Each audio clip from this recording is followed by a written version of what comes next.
आज मैं आपको एक भक्ति कहानी सुनाने जा रही हूँ। महाकाल शिव की महिमा अपरंपार है। उन्हें प्रसन्न करने के लिए किसी खास प्रयास या पूजा पाठ की जरूरत नहीं होती है, बल्कि सच्ची श्रद्धा और पूरे मन से किया गया प्रयास आपको भोलेनाथ की कृपा का पात्र बना सकता है।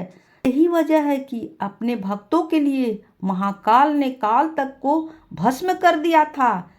वे स्वयं भगवान कार्तिकेय ने संतों को सुनाई थी। इसके अनुसार राजा श्वेत केतु, जो कि भोलेनाथ के परम भक्त थे, उन्होंने काल को जीत लिया था। राजा श्वेत केतु सदाचारी, सत्यवादी, धर्म के मार्ग पर चलने वाले सूरवीर और प्रजापालक थे। वह अत्यंत ही निष्ठा और प्रेम भाव से प्रजा का पालन करने में लगे रहते थे। श्रद्धा भाव से शिव भक्ति करते थे। उनके इस भक्ति भाव को महाकाल अत्यंत प्रसन्न थे। उनके कृपा से श्वेत केतु के राज के लोग दुख, दरिद्रता, अकाल मृत्यु, महामारी से अछूते थे। एक दिन जब राजा श्वेत केतु का जीवन काल समाप्त होने का था और वह भोलेनाथ की आराधना में लीन थे, तब चित्रगुप्त ने यमराज से कहा कि राजा श्वेत केतु की आयु अब पूरी हो चुकी है, अब इनके प्राण हरने का समय है। तब यमराज ने अपने दूतों को आज्ञा दी कि वे जाए और श्वेत केतु के प्राण हर लाए। यमदूत राजा श्वेत केतु के पास पहुंचे तो वह शिव मंदिर में थे। दूत बाहर ही खड़े हो गए। श्वेत केतु गहरे ध्यान में थे।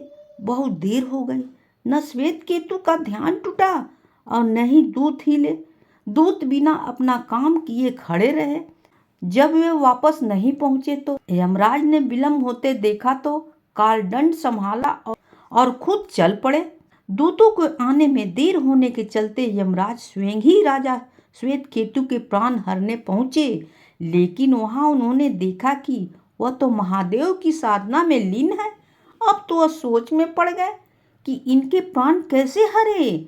उन्होंने सोचा कि यह अभी पूरी तरह से शिव पूजा में डूबे हैं। इस स्थिति में शिव पूजा का उल्लंघन नहीं किया जा सकता। तब वह भी बाहर ही खड़े हो गए। उधर जैसे ही काल को इसकी सूचना मिली तो उन्होंने तलवार निकाली और शिव मंदिर में जा घुसे। काल ने देखा कि राजा श्वेत केतु अभी भी भगवान शिव के लिंग स्वरूप में सामने बैठे ध्यान में मगन हैं।